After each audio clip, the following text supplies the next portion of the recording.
Welcome to my session on Learn English with Jayanti. Today we are going to talk about a, and the. Does it happen to you that you get confused as to when do I use a, and the, these articles in a sentence? It happens to me. Let's check out when actually do I use a, and, or the in a sentence. For example, if a word is starting with a consonant, the standard rule is use a before that, as you can see on the screen. And if a word is starting with a vowel, before that use an. So, the words that start with a consonant, as you can see on the screen, are a ball, a dog, a man, a house, and a letter. On the right hand side, the word starting with a vowel, and therefore I will use an. An elephant, an inch, an egg, an ox, and an owl. Simple. Now, but sometimes it happens that it does not follow the same rule because of some specified procedures, as these rules are very specific to the English language. The word university, though it starts with U, has as a vowel, it should be an, but no, the rule is it is a. Now, the reason behind this is that university has a Y sounding vowel sound before you pronounce the word university. But I understand this because this is a little confusing for me. So I understand it as university is a university. Similarly, hour, the word hour, though H is a consonant, I say an hour. This is again a fixed rule. The third example is MA in sociology, an MA in sociology and not a MA, because even though M is a consonant, right?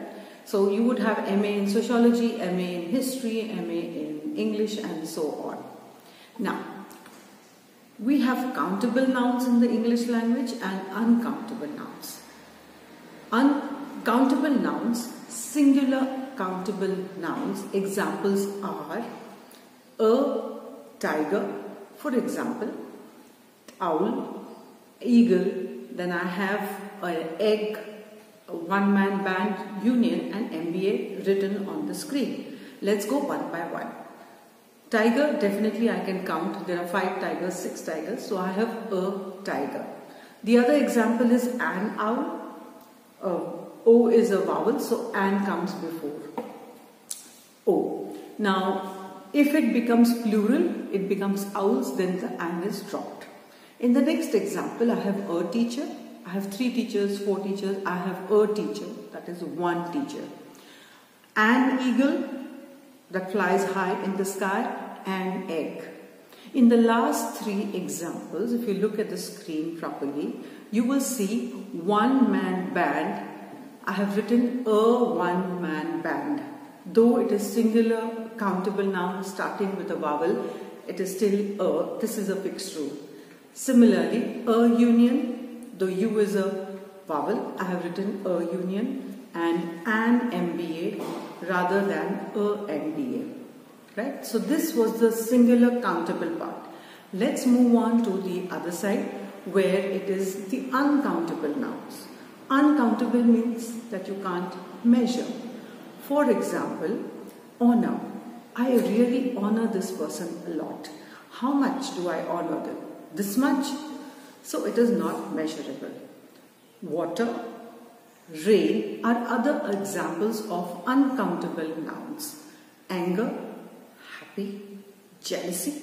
I'm so jealous of her. How much jealous? This much jealous is uncountable. Then I have air, also uncountable, and love. These are uncountable nouns. Now, the rule is you can use a or an only in singular countable nouns, as I have mentioned below and even in the earlier slide. So, with singular countable nouns, I have a bird, an elephant, an apartment, a gate, an FBI agent. This is a rule which we need to keep in our mind. An hour and a historic moment. Okay, so these are singular countable nouns. I have used a before this, a or an. And in the uncountable nouns, which are anxiety, money, intelligence, depressed, violence, hate and knowledge, I cannot use a or an before this. Let's take a look at a few sentences. There are some mistakes here. The first sentence, a mobile unit. Take a minute to think. Is this correct? Yes, it is correct. An encouraging remark? Yes, it is correct. Over here, an is used before encouraging, though encourage is an uncountable noun, but it is taking the form of, it is describing remark, which is singular. So, an encouraging remark is correct. A indigo colored hanky. It will be, the correct form will be an indigo colored hanky. A ink pad is incorrect. The correct version is an ink pad. An girl? No. Girl is a consonant. G is a consonant, so you have a girl. Similarly, a jealousy, it will be only jealousy. A clowns, clowns is plural, so we have a clown, the S is dropped. An house, a house is the correct version, right? Then we have a pineapples, wrong. This is plural, so it becomes, we drop the S and it becomes a pineapple. Excellent. An unicorn is incorrect. This is a fixed rule. For a single unicorn, it is a unicorn, right? I'm moving on to the next part, where the rule is you can use a or an when you refer to an unknown person or thing, right? For example, my auntie has a house and a car, right? So you do not know the house or the car. So I'm saying a house and a car. But I use the when the object or thing is known to the listener. Now in the next statement I add, the house is old and the car is new. So I'm using the instead of house, over here, and for the house and the car. The house is old and the car is new. Another example, I bought a puppy 2 years ago. This is a time frame that I'm specifying. So a puppy 2 years ago is what I'm mentioning to you. You do not know about the puppy. Now I'm saying the puppy has grown big, right? The same puppy has grown big. That is why it is the puppy who has grown big. I bought many puppies, several puppies or 3 puppies for example. The puppies have grown big. This is another example. So the use of a for an unknown article or an object or thing, and the for an known object or thing is used. Right. Now in the following example, the listener knows the objects that I am referring to, so therefore I am using the, which I mentioned before. For example, can you pass me the book? The book that perhaps you are reading, can you pass me that book? Can I have the water bottle? The one that is next to you.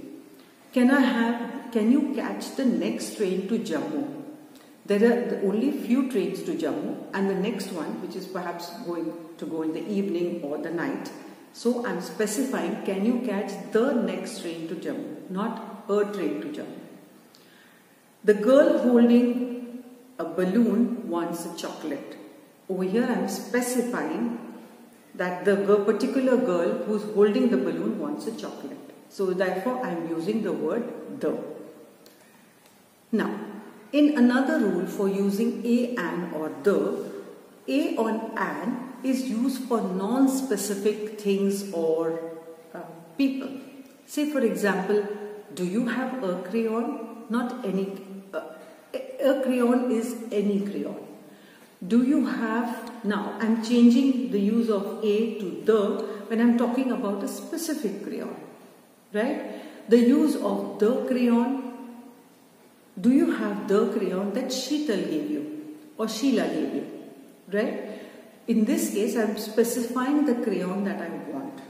In another example, if I say I want to buy a dress, it could be any dress. But now when I say I want to buy a dress that the designer showed me yesterday, that the designer showed me yesterday, not shown, it will be showed me yesterday, it would be that particular dress I am referring to. So in the first case I have said I want to buy a dress, it could be any dress. I want to buy the dress that the designer showed me yesterday. Is a specific dress. So this is the difference between using a and the for known and unknown objects or things. In another rule, that use of a or an, it mentions the category or type of person or thing. What does this mean? Say for example, I say I am a teacher, I am a dancer, I am a choreographer. So I am defining the category to which the person belongs to. I am a vegetable vendor, I am an opera singer, right? So this could be another place or area where I use the word a. In the next example, I have mentioned my laptop is a Lenovo IdeaPad 3. I am specifying what category my laptop goes into. That is why I have said a Lenovo iPad 3. In the next sentence, now there is a provision to use mobile phones as an e-wallet, right? So the same mobile phones, I'm saying, I'm describing them that there is a provision to use them as e-wallets. In the next statement, I'm saying Sarah used her garage as a storeroom. As a storeroom. So it is describing or categorizing what she did with her garage to use it as a storeroom. That is why I can use a over here. In this set of rules, if you generalize with plurals or uncountable nouns, then there is no article. What does it mean? Let's take a look. For example, if I say doctors should be caring towards their patients, right? Now doctors is plural, caring is uncountable noun, towards their patients. Now it's plural over here, so I cannot use a doctor should be caring towards their patients. In the next statement, when I am using a or a, it is necessarily only for the singular countable noun, to which implies meaning every single person in that category. In my second statement, therefore I have said a doctor should be caring towards her patient, right? The article a comes in the beginning because doctor is singular. Read the next statement. Does Rita like hamburgers? It is plural and uncountable nouns. I have used does Rita like hamburgers? In the next statement, where I make it singular, then meaning referring to every single person in this category, I've said, does Rita like a hamburger? A hamburger, right? In this case, the reference is to hamburgers and hamburger. However, a, and, or the is not used in certain situations. Which are these situations? Let's take a look. There is no article that is used in proper nouns is another rule that we need to keep in our minds. For instance, if I use the word Jayesh, which is a proper noun, Jyoti, Philippines and Japan, there is a lot of flora and fauna in Japan. I cannot say in a Japan. If I use the statement, Jyoti went to fill water from the well, it is incorrect to say a Jyoti went to fill water from a well. So in case of proper noun, there is no article a or an to be used. However, in case of some places, the is mandatory because it's a rule to use the in these cases. Which are these cases? The USA, the United Kingdom and the Emirates or United Arab Republic or the Middle East as they say. In these cases, it is mandatory to use the. Just remember this as a rule. In names of games like badminton, chess, soccer, we do not use the article again. It is not, I'm not watching cricket. I'm watching cricket. I'm watching the game of cricket. Right? The game will be used. The article will come with the game. Not when I say I'm watching a cricket or I'm watching a badminton. It is incorrect to say that. Right? In the next example, however, when there are names of the tournaments, for example, the Wimbledon, the French Open, then the is used as a rule. For languages also, like Spanish, Hindi, English, Urdu, Hindi, French and so on, or an or the is not used. I am speaking English, I am speaking French, not a French or a English. Right? I hope this session has helped to clarify some doubts in our minds on when do I use a, an and the. That's it for today. I'm signing off from my desk. Till my next session, stay safe, stay connected, and of course, keep speaking English. Thanks for watching.